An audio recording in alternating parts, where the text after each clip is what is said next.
Dr. John Lohr here from the National Office at Science Olympiad. Welcome to this month's Tech Tuesday on a very special Thursday. We got a bunch of people in the waiting room that are coming in, so we're going to give them probably a few seconds to get everybody in, and then I'll start with the program and get you on your way from hearing from Chuck and Brian, our free flight experts tonight.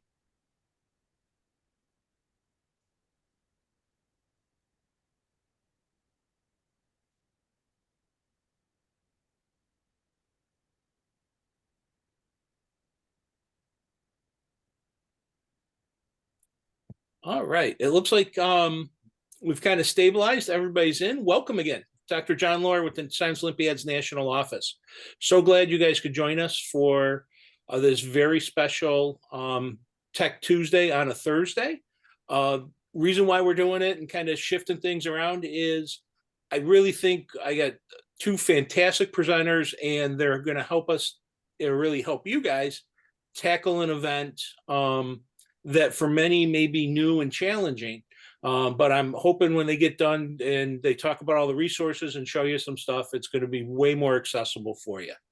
Couple of notes about the program tonight. Please go ahead and put your questions, use the Q&A feature. We're going to try and do our best to get to as many of them as we can. But understand we may not get to all of them because of time, and there may be some stuff that we just can't answer because we can't see your devices. We can't get into like some of the specifics without seeing things.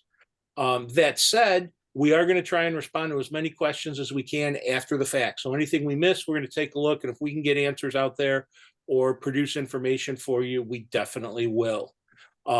You should have heard as you came in that this session is being recorded. We will get a recording out to everybody as soon as it is available. Typically, we got to do a little bit of editing, but we'll make sure you guys get that. And like I said, please put questions in the Q&A.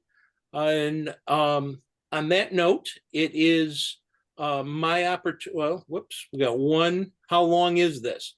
We're scheduled for an hour, Rishi. But if depending on, we may go a little bit over. If at any point in time you need to step away, please go ahead and feel free to step away. Everything is being recorded, so we will make sure everyone gets the recording. So if you have to step away for the bathroom or dinner, or you got to, leave, we'll make sure you guys get the recording so you can watch it later. But on that note, I'd really like to turn it over to our two experts. And I got to tell you, since we started a partnership with the National Free Flight Society, otherwise known as NFFS, these guys have been fantastic and have been always ready to step up and help out other Science Olympiad coaches with our flying events. So it's my great pleasure to introduce Mr. Chuck Andraka and Brian Turnbull from NFFS. So I will turn it over to them and be quiet. Hi, I'm Coach Chuck. I've coached Science Olympiad indoor flying since 2016, and my team won the heli event at the last Nationals in which Science Olympiad had helicopter. I also head up the NFFS Youth Development Program, where we develop resources for Science Olympiad and encourage students to continue in indoor flying or free flight as a hobby after they leave school. I manage the U.S. Junior F1D team, which is the international version of indoor competition. And we compete internationally with our last team was fully made up of Science Olympiad students. I've also ES'd at the regional, state, and assistant ES at the national level. Brian? Hi, I'm Brian Turnbull, Coach Brian. I coach 4 different school districts in the mid-Michigan area for the flying events, and I've done that since 2009. I've been a free flight modeler, building, designing, competing since 1968.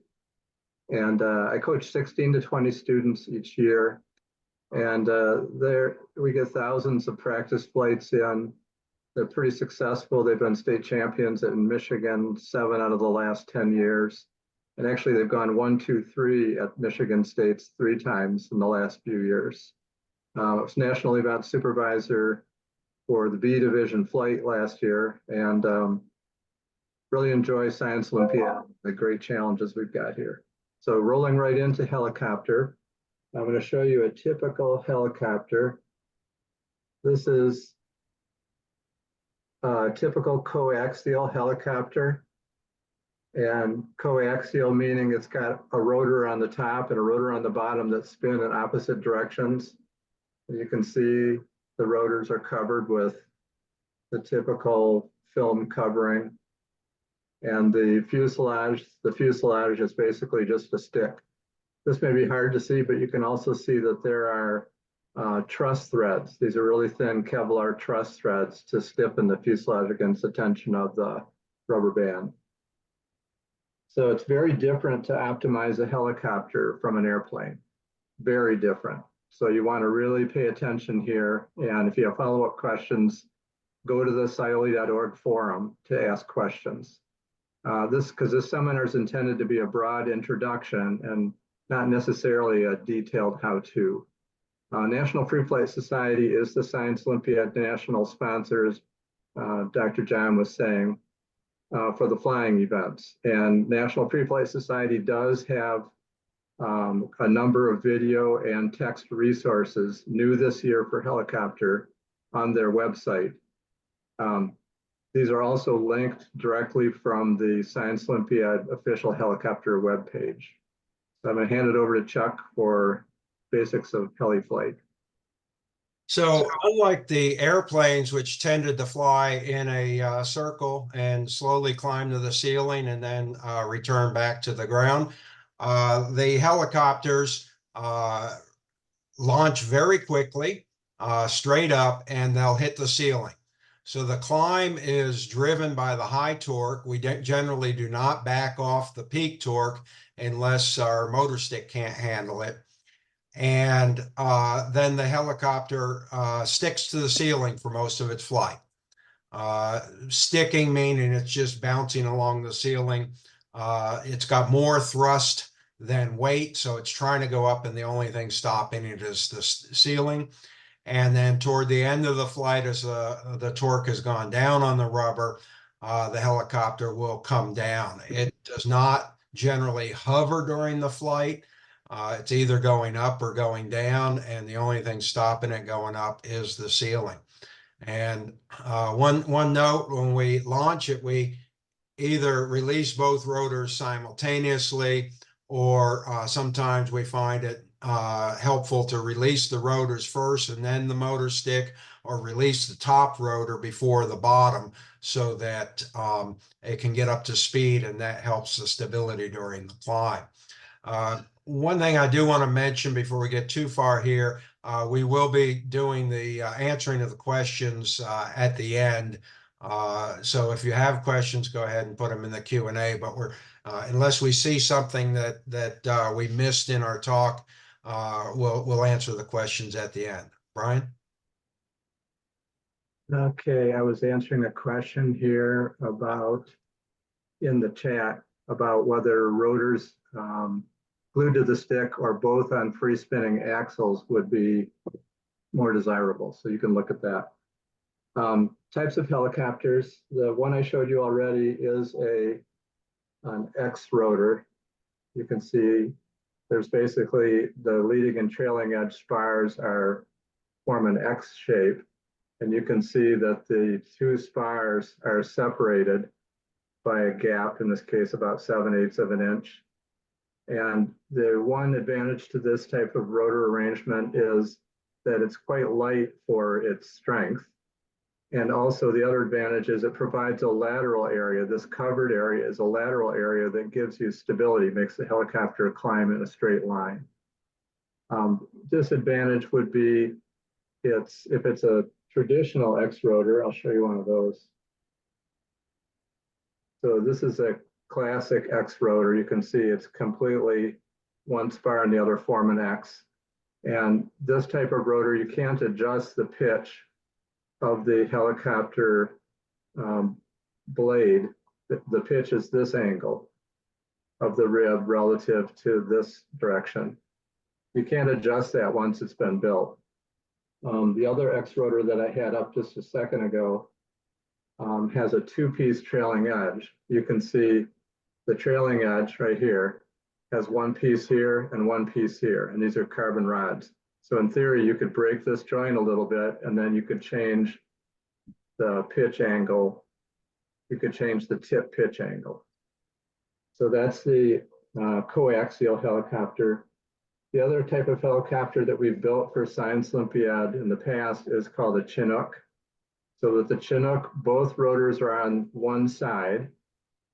And in this case, this helicopter flies in this direction. So this little box kite stabilizer is the top. Not thinking this is going to be a competitive advantage this year. Teams could certainly build it and try. It's a little more challenging to fly because you have two rubber band motors. You have to wind one in one direction, the other in another in the opposite direction. And then you have to fix the one while you wind and load the other. And then you have to release both of these rotors at the same time. So there's a little partner working back and forth required. And then you will see that some helicopters have more rotor blades. This has 4 rotor blades on the top, 3 rotor blades on the bottom. Whether or not that's an advantage is it's a matter of teams building and testing. So those are different types of helicopter constructions and blade configurations. Let's see, did I miss anything? There is one other type of blade configuration that I don't have an example of, and I'm going to call it a paddle bladed rotor, where the rotor blade looks like a propeller and has maybe a single spar joining the 2 blades. So, oh good, that's one right there. There's a paddle bladed rotor. Thanks, Chuck. So you can see that there is a vane at the top of the helicopter. Chuck is pointing at it. And that vane is necessary to stabilize a paddle bladed rotor arrangement. So one benefit possibly of the paddle bladed rotor is if the center hub is designed so the blades can be loosened or twisted and then re-glued or something like that, you might be able to adjust the pitch angle of the blades. Other than that, they basically fly pretty much the same as an X-bladed rotor. Not really any real performance differences. So those are types of configurations for helicopters and types of constructions. Okay. Some of the keys to success are very similar to airplanes. The big one being build to weight. Your minimum weight, I believe, is 4 grams. Is that right, Brian? Right. And this is more critical on the helis than it was on the airplanes because you're hanging the entire weight on the rotors, and so your rubber needs to lift the entire weight. So every gram overweight is probably going to cost you 15 or 20 seconds. So it's going to be very important to build at weight. We have some resources on our website on how to manage your glue. That's where I see most of the excess weight coming from, and to get it built to weight. Most of the kits will build very close to minimum weight. The other key to success is your winding technique.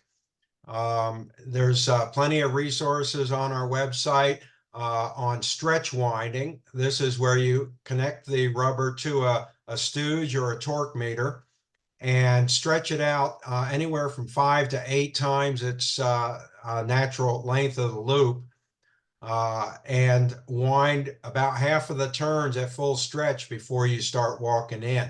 This allows the rubber to twist rather than forming knots. If you're just winding without stretching, you're going to very quickly form knots in the rubber, and each knot sequesters a part of the rubber, and that part of the rubber can no longer be twisted. So you'll get 2 to 3 times more winds by stretch winding and also lubricating. There's plenty of information out there on stretch winding. You want to wind to the maximum allowable winds without breaking. You can find that out by breaking some rubber, and you probably will break rubber. But Coach Brian has a spreadsheet on our website. There's a link in the chat for a max turns calculator app. And if you run that app with your rubber parameters, you'll be able to calculate an approximation of what the maximum number of turns you can get into the rubber. And if you're not getting close to that, you need to reevaluate your winding technique and your lubrication of your rubber. Finally, matching your rubber to the rotor. Ideally, you're launching at full torque. The helicopter goes to the ceiling, and then it comes down on the last winds of the rubber, and it's somewhere near running out of winds as it lands on the floor.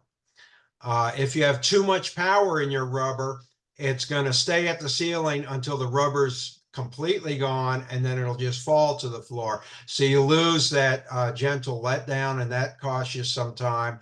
Not enough power, it's still going to have enough power at the beginning of the flight to make it to the ceiling, but it's going to come down with a lot of wind still on the motor. And that's like leaving gas in your tank. So you want to match the rubber to the rotor. We'll have more detail about that in a few minutes here. And then finally is stability. The helicopter needs to climb in a stable manner. If it's going around the room, it could hit a wall before it hits the ceiling, and then it's going to slide down the wall and end your flight. So what affects stability? Accurate building is the most important thing for stability. So use the fixtures that come with the kit, get the thing built straight. I believe that center of gravity location is important, and that should be in your logs. My experience in doing this is that a higher CG on the coaxial may be more stable. However, Freedom Flight Models, Dave Ziegler has put in his plans that he believes a lower CG is more stable due to a pendulum effect. My observation is the opposite. So if you have a little bit of ballast on your helicopter, try moving it around. Don't just put it in the middle of the stick to bring it up to weight. See what happens if you put it at the top. See what happens if you put it at the bottom to get stability. Look over your rotors. Look over your thrust line. Is your prop hanger bent at one end so that your thrust line isn't coaxial? Those all can cause instability. Coach Brian, you want to talk about flying sights? Yes, I just answered about 6 questions. They're coming thick and fast. And we'll answer as many as we can verbally at the end of the presentation. Yeah, you'll see with a number of the questions, I'm referring you to the National Free Flight Society resources page. There are written documents that answer a number of these questions already there, and videos. So flying sights, that was one of the questions. A gym with girders is basically fatal to a helicopter. The last time I supervised an event that had to be held in a gym because we were given no other choice, and I didn't felt like I had the power to take over and say we're not doing this. We had 13 teams there, so we probably had 26 helicopters put up, and 8 of them got stuck in the rafters. And none of them completed successful flights that weren't tangling with the rafters. So if a team or if an invitational is suggesting they're going to be in a gym, all the teams should immediately get together and say, we would respectfully hope that maybe we can move anywhere else. Really, the hallway outside of the gym is probably 18 feet wide and 12 feet tall. That would be better than the gym. So a flat ceiling, minimal obstructions. So a classroom can be good unless there happens to be a whole bunch of things in the ceiling like speakers and fire suppression equipment, and recessed lights. So flatter is better. And for the floor space and the ceiling height, we actually do a lot of practice in a living room with an 8-foot ceiling. Totally fine. I'd rather have a short ceiling than a tall ceiling in a narrow room. So ideal floor space for ceiling height would be double the floor space dimensions for the ceiling height. So if you have a 20-foot flat ceiling, 20-foot high ceiling that's flat, you want to be about 40 feet wide in each direction. The reason for that is the helicopter tends to hit the ceiling and kind of move around a little, especially as the rubber band starts to wind down. And they will maybe sometimes gradually migrate over to the wall. And probably 90% of the time when a helicopter hits the wall, it slides to the floor and the flight is over. So racquetball courts are sometimes suggested, but they're actually quite tall for their width. And you will see a lot of helicopters hitting walls and sliding to the floor in racquetball courts. So an 8 or 10-foot ceiling with a 15-foot wide floor space, 15 by 15 floor space is totally fine. Helis spend basically their whole time on the ceiling. They climb usually relatively quickly straight up, and then the little disc, which is part of the requirements and the rules, will rest against the ceiling and it'll stay there for almost probably 90% of the flight and then gradually come down.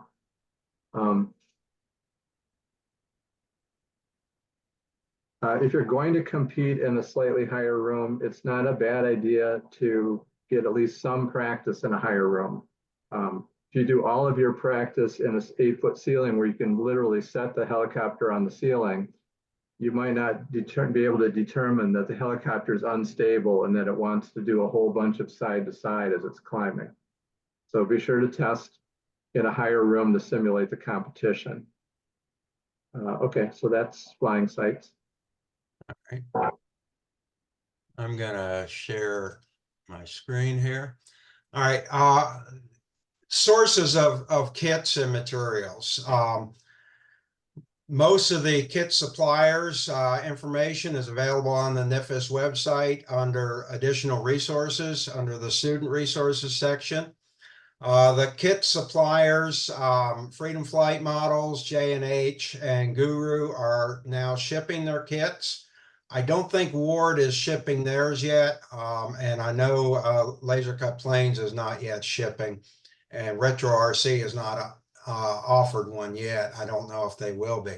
Ward Science is the officially designated Science Olympiad supplier. Their kit tends to be a bundle of balsa wood, glue, rubber, winder, and so forth, enough to get you started, but a very open-ended kit rather than a detailed tested plan. So it's one way to get a set of supplies, but there's other kits. Freedom Flight Models, this is a picture of their 2013 kit because they hadn't released their kit for this year yet when I put the slide together. They're consistently very competitive. They have extensive instructions, like 75 pages of instructions. One of the downsides of that is students tend to give up on the instructions at some point. But if you stick with it, they're very good instructions and you can build a very competitive helicopter. They are probably the most complex helicopter kit offered, but they're highly competitive. J&H is also from a competitive indoor flyer. Josh Finn and his wife Hope formed J&H. He did sell some helis based on Summer Institute rules. I don't think there were any substantial changes, but it's up to you to make sure your helicopter fits the rules in all cases here. He has two versions. One is the Tornado. It's got built up rotors, and then he has simple sheet rotors on the Twister. The Twister will build in less than half an hour, but it won't get nearly the time that the Tornado will give you. Laser Cut Planes has not released theirs yet, but they're known for very simple construction, interlocking laser cut parts. Very good for the entry-level team. and very respectable times, at least on the airplanes. Guru Engineering's kit is out. They're a nonprofit company. They sell a kit with two helis in the kit. I believe they all do at this point. Their helicopter is a bit smaller than the others and doesn't take full advantage of the space within the box, but it will build simply and it will fly well. I think that's, oh, Retro RC, I don't know if they're going to introduce a kit this year or not. Brian, you want to talk about what to do if you don't want to work from a kit? Yeah, okay. So there are examples of plans on the National Tree Plate Society website. See the links that Chuck has already supplied in the chat.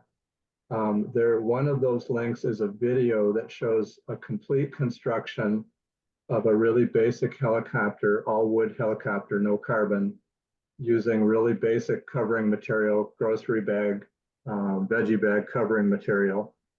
And the video is 56 minutes, but it walks you through an entire construction. So that would be something you could do if you want to do something basic. Other plans are included on the National Free Flight Society website of Academy of Model Aeronautics helicopters, which are much, much lighter than the Science Olympiad helicopter, much higher performance, but you could borrow ideas from helicopters like that. For sourcing materials, you will see in that video that demonstrates the construction of a basic all-wood helicopter.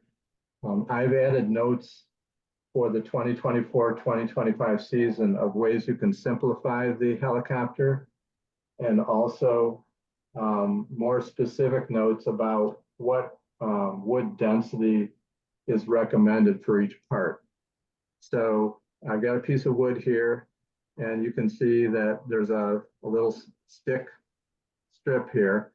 So you will do better buying sheets of wood and using a stripper to cut sticks off of it than you will to try to buy pre-cut sticks. Pre-cut sticks are often either way too light or way too heavy for our uses. If you go to a Hobby Lobby or a hardware store or a craft store, you might find 30 or 40 sheets of 1/16 inch balsa, which would be good for spars and ribs for a helicopter, a basic helicopter. And if you sort through those and weigh them and calculate the density of the wood, and you compare it to the notes that I have in that helicopter construction video, you can find sheets of wood that will be workable. So when you're picking out wood, you can, I think, see that there's kind of a pebbly finish to this wood. That's called sea grain or quarter sawn wood. Sea grain wood is very stiff in this direction for its weight, and it's also relatively rare. Out of those 30 sheets of wood that you might see stacked in the Hobby Lobby or craft store balsa aisle, you might find 1 or 2 sheets of sea grain. Sea grain is nice if you can get it, but it's not that critical. This is called A grain wood. You can see the grain of the wood is relatively straight. So the straighter the grain is, the better the sheet of wood will be for making helicopter spars. So you can see that if you have part of the wood, nice straight grain, and then it shifts to something that's kind of wavy, then that's going to probably be a weak spot. So you will look at the weight of the wood, calculate the average density of the wood, and look at the quality of the wood. And then selecting sheets and not sticks, and then splicing sticks off of the sheet is the way to go. So for the prop bearing, prop or rotor bearing, what we're talking about is this. In this case, this is a little piece of aluminum. And this is a bearing that came from Indoor Free Flight Supply or J&H. If you're trying to build something simple and you don't want to spend the money on this bearing, because if you order a couple bearings, you're still going to pay, $10+ or $15 in shipping.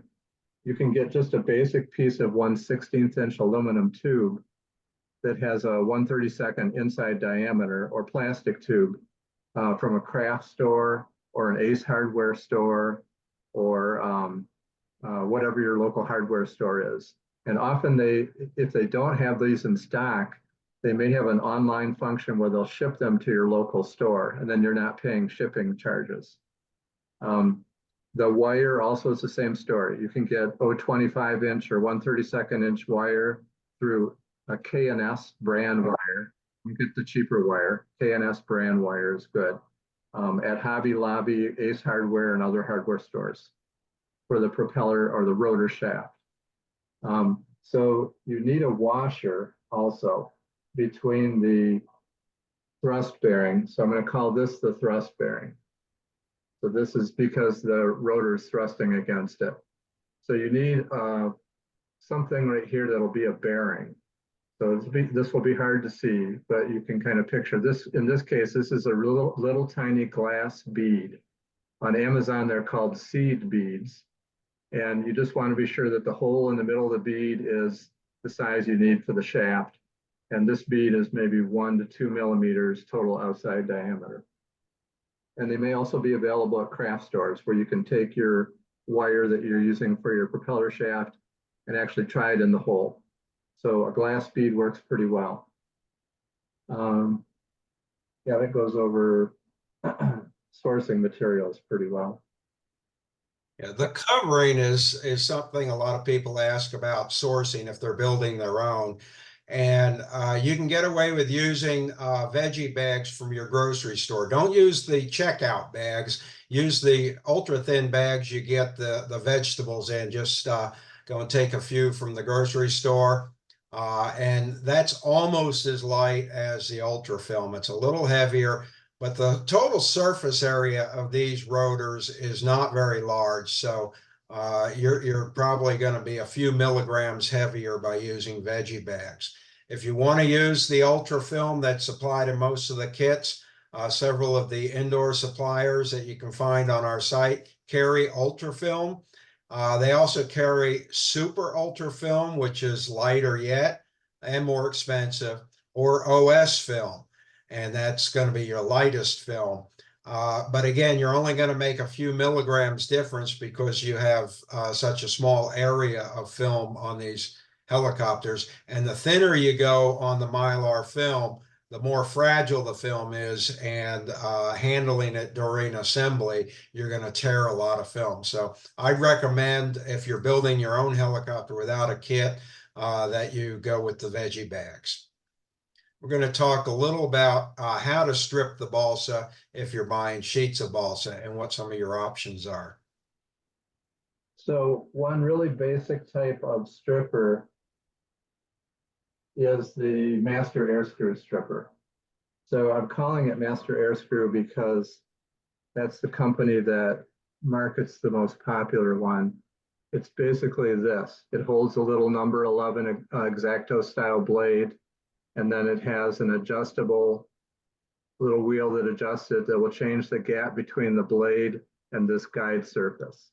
So when you're using this, there are really good videos on the internet, all over the internet, for using this. So you can look at those and you won't have to try to see exactly what I'm doing here. But if you have a cutting mat, it's kind of handy because you get a cleaner cut. And then you do want to brace the piece of wood really tightly with multiple fingers. And then you're going to put the guide up against the wood and hold this quite firmly. And you can slide this a little way, and then you can shift everything without lifting this up. It'll stay in place, and then slide a little more. And with practice, you can cut a really even strip with just a basic tool like that. You can also 3D print these. So on Thingiverse, you can find 3D prints that will make basically this tool. And then you just have to buy the nuts and bolts to make it adjustable. I posted links for these two strippers for Thingiverse, but you can also just search Thingiverse for balsa stripper. This is a second type of stripper. It's called a Jones style stripper.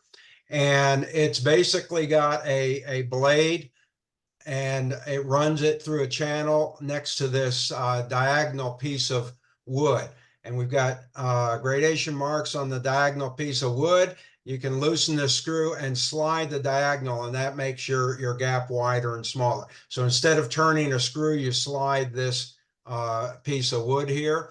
And then this one has a plexiglass guard over the blade. So it actually makes a channel that I can run the wood through.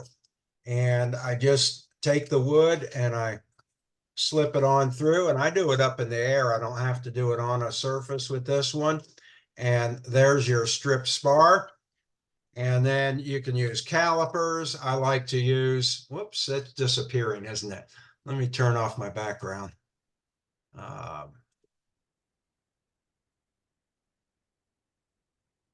There we go. All right. So we've got a thickness measurement tool. You can also use calipers, and you just measure the thickness. That's at 0.43, and it's by the thickness of the stock, which was 0.65 or 16. Now, one other thing that I like doing, and you can do it either with this stripper or the master air screw, rather than trying to cut the shape of the rib out of the wood, I like my grain to follow the shape of the rib. So I take a sheet of, this is 16th inch wood, and I wet it and curve it to the shape that I want. I could put this on a can of paint or a bowl from the kitchen or something.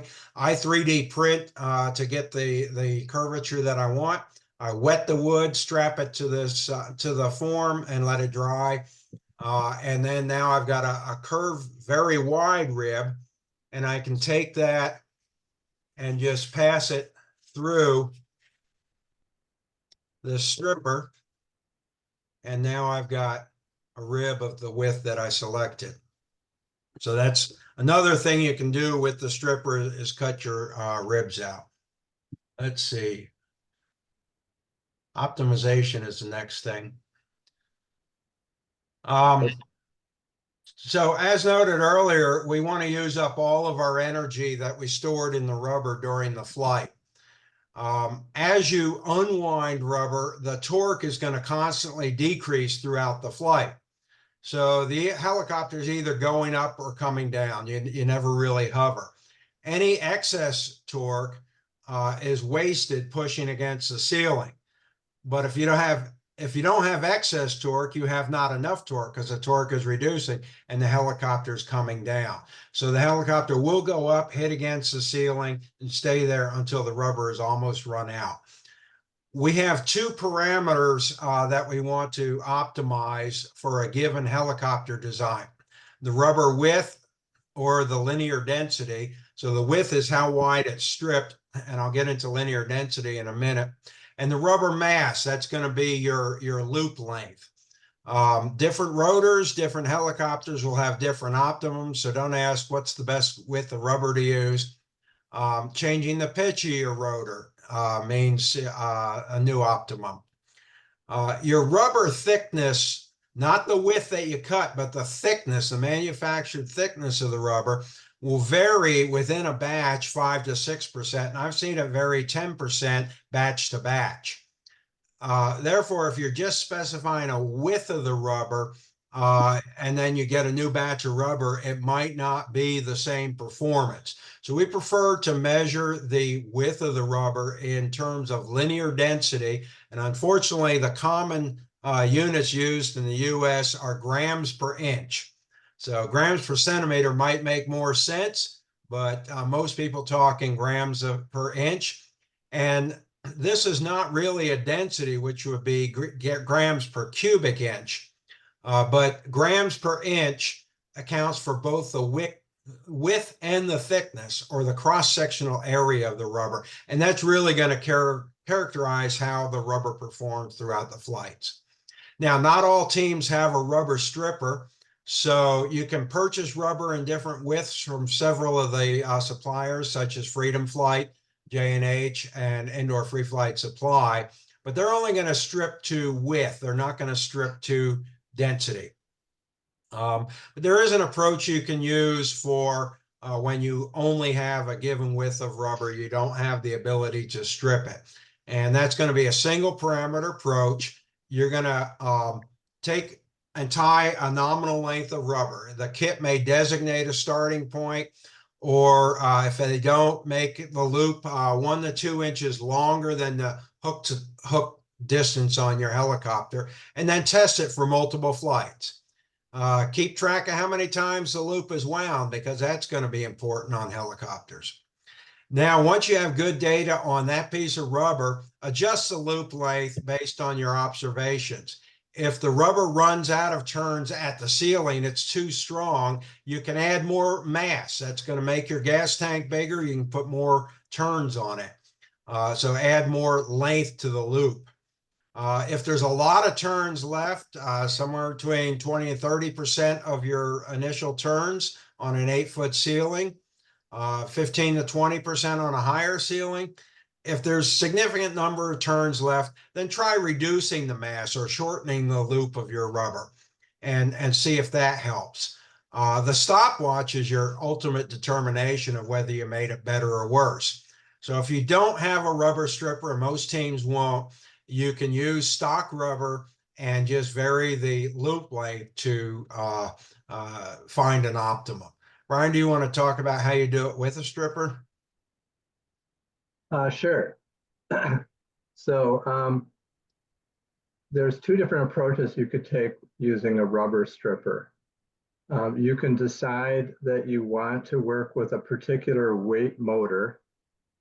So I'll tell you the exact things that we're doing in early prototype testing right now. So we knew that the Chinook airplane from 2018 could fly with a rubber motor that weighed almost the same as the helicopter. So that year, the rules allowed for a 3-gram minimum, and we had about 3.6 grams of rubber on the helicopter. So we decided that we'd start with around 3 grams of rubber. And we had already heard from other teams that if you're working with about a 30-centimeter rotor diameter, that you're probably looking at rubber that is sold as 1/8 inch wide strip. So a typical 1/8 inch wide strip is 1 gram per foot. 1 gram per foot works out to 0.083 grams per inch. So I know it's a mixed unit, but it is the common unit used in the United States, unfortunately. And you will see it discussed a lot, grams per inch. So 0.083 grams per inch was what we started with. And we stripped that using the tool, the rubber stripper, from a wider strip. So the rubber stripper basically is a rotary cutter that has 2 micrometer heads, and the micrometer heads can be set to remove a certain percentage of the rubber strip that you're starting with. So we started with 3/16 inch wide strip that we bought from FAA Model Supply, which is the sole primary supplier of tan super sport rubber. And we cut a certain percentage off of it, determined by cutting and testing a couple inch segment until we knew we were going to get down to 0.083 grams per inch, which created a motor, a 3-gram motor that was about 17 inches loop length. So we tried that motor and it didn't fly that great. It only stayed up about 1:40 and it was on the floor again.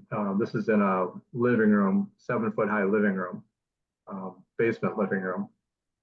And so we thought, okay, well, we could try one of 2 things. We can keep the density the same, average linear density the same, and reduce the length of the motor, which would reduce the overall weight of the motor. Because as Chuck mentioned, the weight of the motor, if it's more than you need, becomes ballast, brings the helicopter down quicker and shortens the flight. So we decided to keep the average linear density the same and shorten the motor. So we went from a 3-gram motor down to a 2.8 gram motor. It was a little better, but not much. So we went to the same average linear density, 0.083 grams per inch. We went down to a 2.6 gram motor, and it was quite a bit better. So we knew we had an improvement. We didn't know we had perfect. So the next step that we're doing is saying, well, maybe when we're looking at the results of that flight, it had maybe 9 winder turns remaining. So we're using a 10-to-1 winder. So we had 90 turns remaining, and we thought, well, maybe this rubber is a little too thick because we have quite a few turns remaining. What if we don't have very many turns remaining? 90 is not very many if you're flying in a 7-foot ceiling. Because that same flight in a 20-foot ceiling would probably have almost 0 by the time it landed. So 90 turns remaining, we thought that's not very many. Very few turns remaining usually means your rubber is too thick or too high average linear density. So we tried next 0.081 grams per inch. So we moved 2/10,000ths of a gram per inch lower, and it was slightly better. So we kept the motor weight the same. So it's 2.6 grams again of 0.081 meant that the motor was longer. So this would be the way that you would test using a rubber stripper. Either incrementing weight, keeping average linear density the same, or you can keep the length the same and vary the average linear density. Helicopter involves a lot of rubber testing, like a lot of rubber testing for different lengths, total weights. And that's the big difference between airplane and helicopter. The total weight of the motor becomes ballast if it's more rubber than you need. So in 2017, we were flying 0.054 grams per inch, and we were flying 2.3 gram motors, which were about 19, 20 inches long. And we were flying about 205 in a 7-foot ceiling, basement living room. And we moved from 2.3 to 2.1. We went from 205 to 215. So we gained 10 seconds by getting rid of 0.2 of a gram of rubber and keeping in the motor and keeping the average linear density the same. So that's almost a 10% improvement just by getting rid of 0.2 of a gram. So I kind of went off on a different tangent there because I wanted to cover something I've been actually doing with students in the last few days and give you actual data. The ultimate determination of what is better is the stopwatch. And even if you, let's see, let me make sure I covered everything here.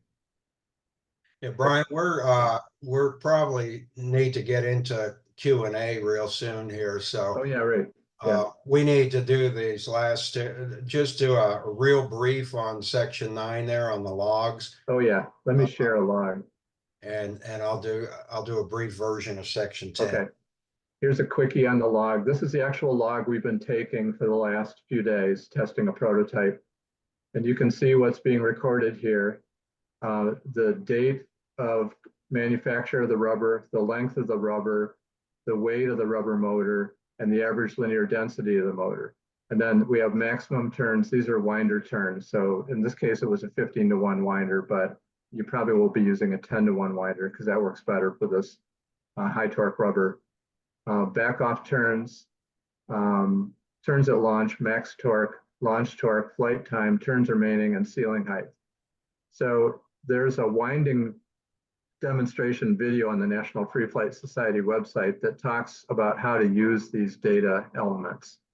Another interesting data point over here, you see revolutions per second, tracking the average revolutions per second on the rotor.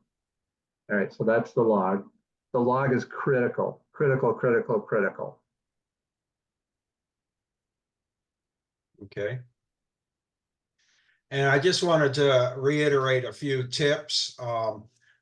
I think Brian has said it enough, but fly, fly, fly. A gymnasium is not required. And if your gym has girders, it's not recommended. You can get a lot of data in a classroom or a hallway. So get in there and fly. If your contest site is higher than your test site, find a time to get into a site with a higher ceiling and make sure you don't have to re-optimize your rubber. You may find you need a slightly thinner rubber or a slightly longer loop of rubber with the higher ceiling. Vary your CG location. We mentioned that that my observations may not be the same as Freedom Flight models, but it's easy to test. So move your clay around and see what helps. And what you're looking for is stability during the climb. It doesn't affect the time at the ceiling. It doesn't affect your letdown.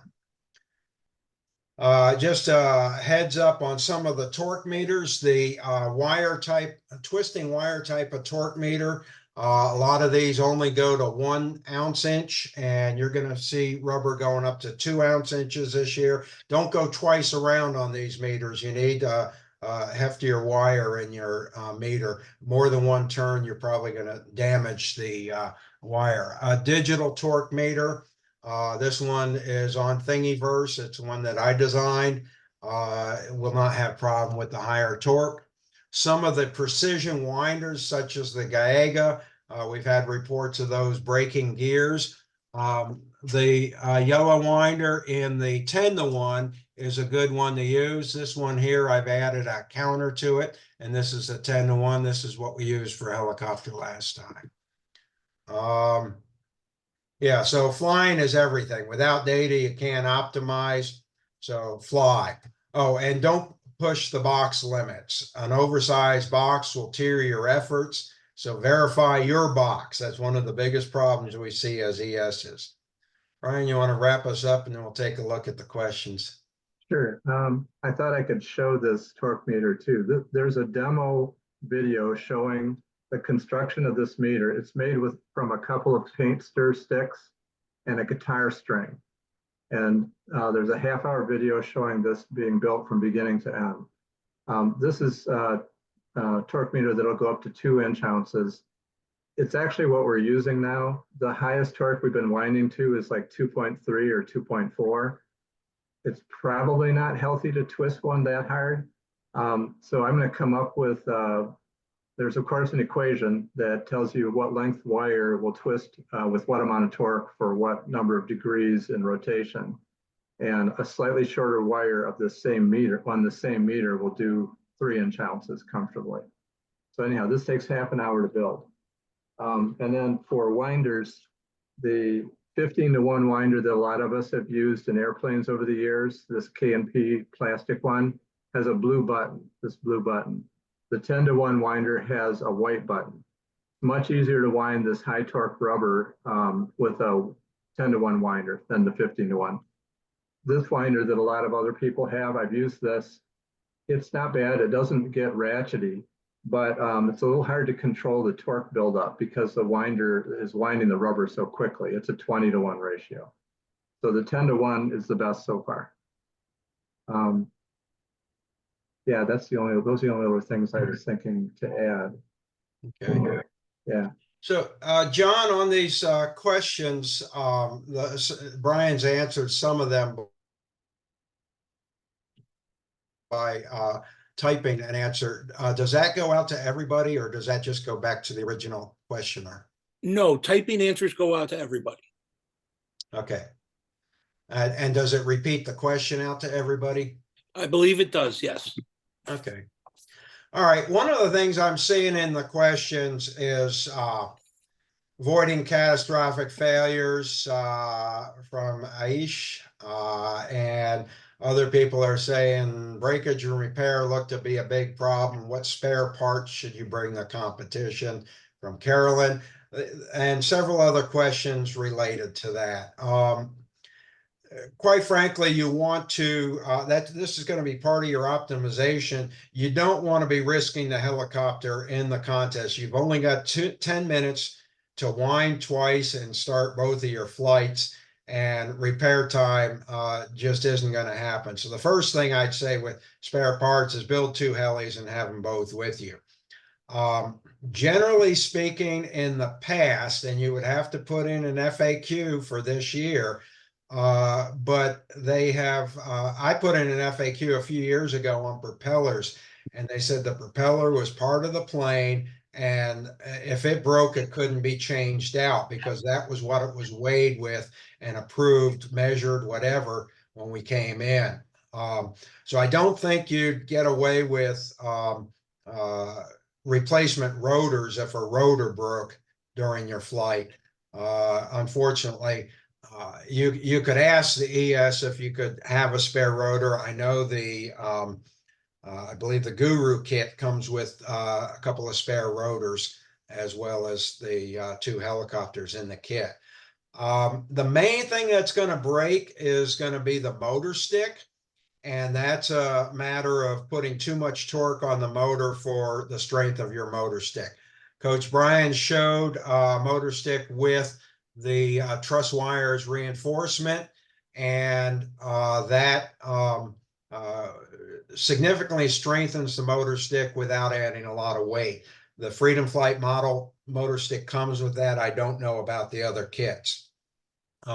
So if you're breaking motor sticks in practice, what you're going to want to do is wind to max turns and then back off until your torque is at a safe level. If you're using a torque meter, you can get to a repeatable level. If you're not using a torque meter, count the number of back off winds to where your rubber is no longer breaking your motor stick on a regular basis.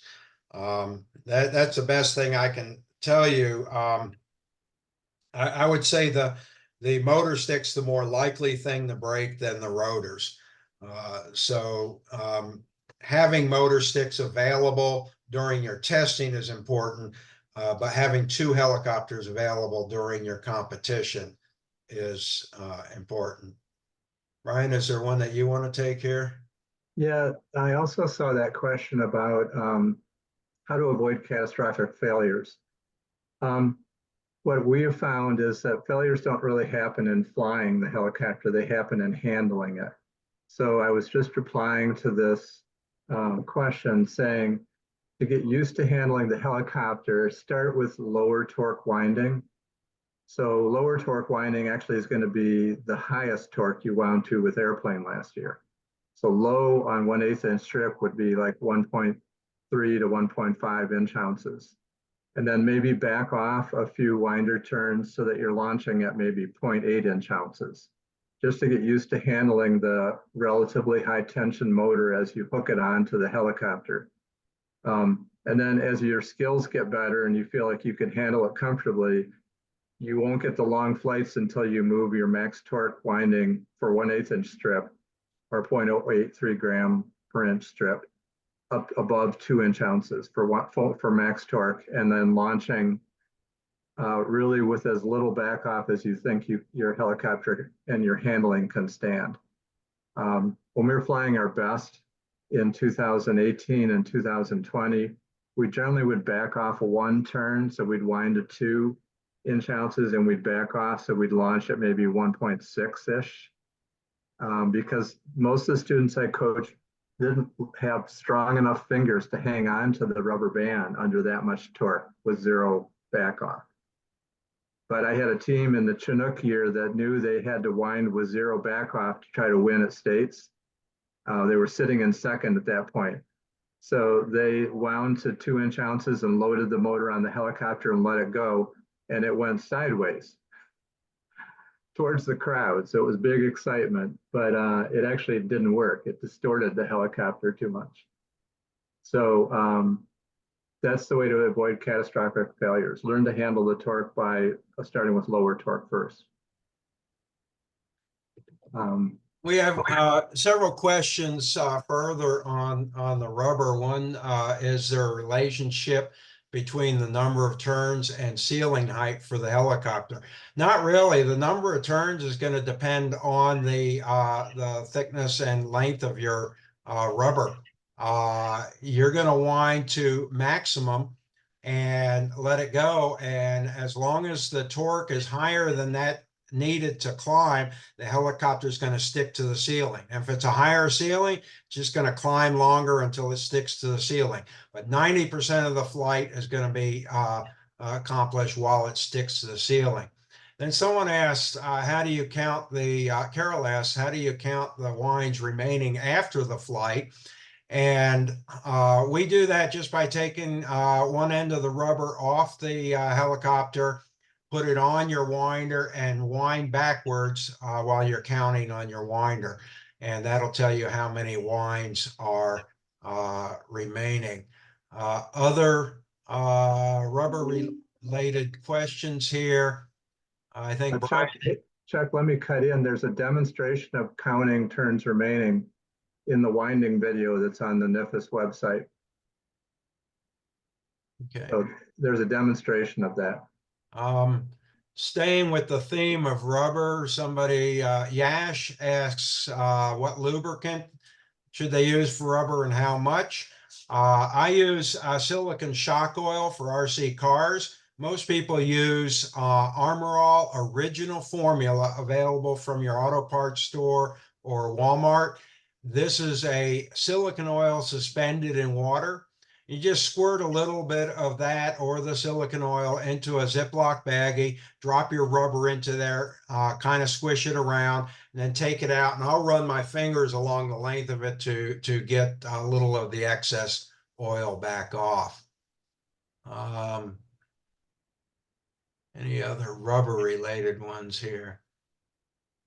Oh, revolutions per second. That's not exactly rubber, but we do an average revs per second for the flight.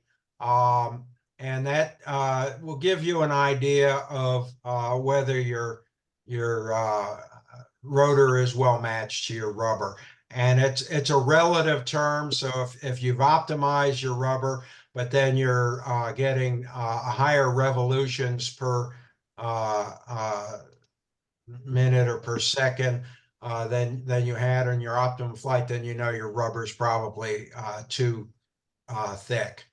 So you're measuring it by counting the turns that you started the flight with, counting your turns you end the flight with, subtract those and divide by your flight time in seconds, and that gives you revolutions per second.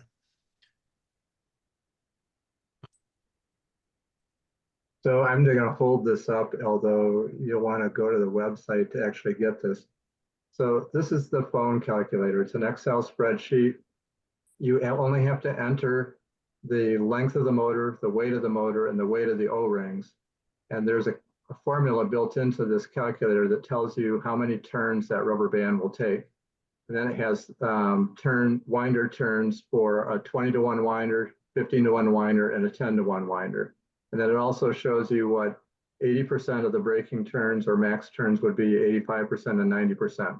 So when we're testing a brand new motor, we'll wind it to 80% of the projected turns that would break the motor on the first use, 85% on the second use, and then 90% on every use after that.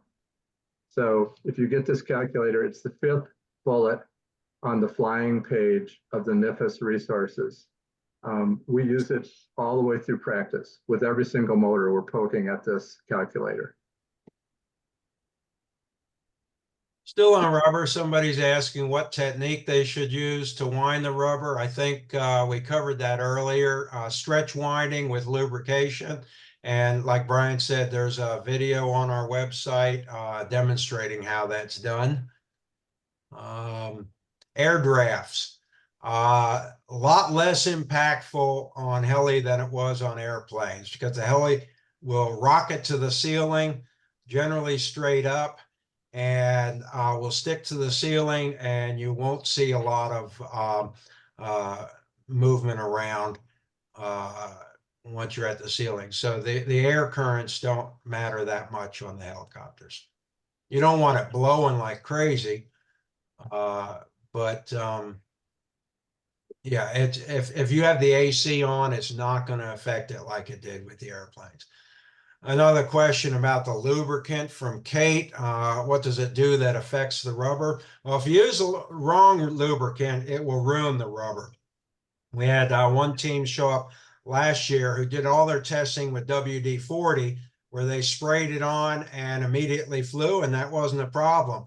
But they then test wound their rubber for the contest the night before, so it stayed lubed overnight, and the WD-40 ruined their rubber as soon as they pulled it to start winding, it just broke. So you want to use a silicon-based oil. I'd recommend, if you don't have any other source, Armor All. It works great. It's a silicon suspended in water, and that's what most of the teams are going to use.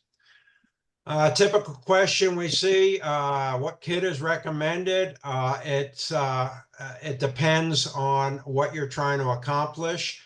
Some kits are better for novice teams. Some are very complex and might be more competitive. It's hard to say this year with the rules, with the box size. There are so many ways to get the helicopter to fit in the box that the parameter space is wide open. Each kit maker is making their kit fit in the box in the way that they felt reasonable in their month or less of development time. You may find something that works better. So I'd be hesitant to recommend what is the optimum kit at this point. Certainly, Freedom Flight Models and J&H have a wonderful reputation in airplanes. J&H wasn't big in this game the last time we did helicopters, and they have an entirely different helicopter design than Freedom Flight. So I don't think there's any way we could tell you what kit, or even if the kit's going to be the best way to go. So we had a question about which shock oil to use. This is a tube of stuff that I got from J&H Aerospace. I know that J&H will supply the right density, but did you already mention that, Chuck, which exact brand you use? I just got something off of eBay. I forget what the brand was, but it was a 27.5 viscosity. I think in general, people will say that's a little light. You want to be more like a 50 to an 80. The downside with the lighter lubes is you have to lube it every flight because it spits it off all over your wings and all over your equipment. But I've just gotten used to using the 27.5. I think the Armor All will act a lot like the 27.5. It's what I use, but I know a lot of guys are using heavier shock oil. So you may have to experiment with just having something on it will help. So I can give a bit of our experience with Armor All. So the really elite level indoor flying people will say, you know, don't use Armor All straight out of the bottle. Pour a bunch of it into a pan and let some of the carrier liquid evaporate away, and then pour it back in the bottle. So we don't do that, but we'll spray Armor All in a bag, a Ziploc bag a few times, and we'll use it to lube a motor, and we'll try to keep the same bag for as much of the year as possible. So we end up with a like drier net effect lubricant, not as much carrier because there's old sticky Armor All in there still. So we are really bummed out whenever we lose our seasoned bag of Armor All. So we've got the typical question here: what batch of rubber is good? Most, if not, well, the only commercially available rubber for indoor flying right now is Super Sport. That's what everybody's getting. They're all buying it from the same source. The guy makes it for indoor models. Now, are there better rubber? Well, you could go get some May of '99. We had this discussion before the seminar started today. And you could pay as much as $10,000 a pound on eBay for some May of '99 rubber. Will that make your helicopter fly better? Highly unlikely. The May of '99 rubber, everybody thinks it's the best rubber out there. Well, that's when you have a rubber limited class like F1D, where we're only using 0.4 grams of rubber for a 25-minute flight. On helicopter, if you have a rubber that doesn't have quite the same torque curve as, say, 599, you just go with a slightly heavier piece of rubber of Super Sport and it'll perform the same. I don't think you're going to see a difference in performance with different batches of rubber until you've optimized everything else.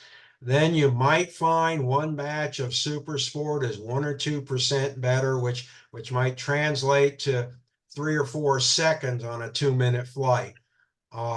It's not worth pursuing some mythical batch of rubber and not optimizing your process of winding and flying the helicopter. Right.